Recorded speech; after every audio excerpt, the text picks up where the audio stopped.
మనసు బాగోనప్పుడు చాలామంది షాపింగ్ చేస్తే మనసులో ఉన్న బాధ మర్చిపోవచ్చు అని అనుకుంటారు. దానివల్ల డబ్బు ఖర్చు అవటమే కాకుండా ఇంట్లో స్టోరేజ్ ప్రాబ్లము, మనీ వేస్ట్ అవుతుంది. అలా కాకుండా దాని ప్లేస్‌లో కొన్ని మంచి అలవాట్లు అలవాటు చేసుకుంటే బాగుంటుంది. ప్రకృతిని ఆస్వాదించే వాళ్ళు పార్కింగ్‌కి, గార్డెన్స్‌కి వెళ్ళటం, పజిల్స్ నింపటం, కామెడీ షోస్ చూడటం వల్ల ఎక్కువగా నవ్వుకోవచ్చు.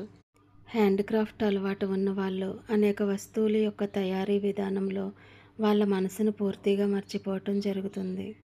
ఇలా ఎక్కువగా మైండ్‌ని పక్కన పెట్టేటటువంటి అనేక విషయాలు, మనకి ఆసక్తి ఉన్న విషయాలు అనేకమైనవి ఉంటాయి. వాటిని ఎంపిక చేసుకొని షాపింగ్‌ని స్కిప్ చేస్తే మనకి చాలా రకాల ఉపయోగాలుంటాయి.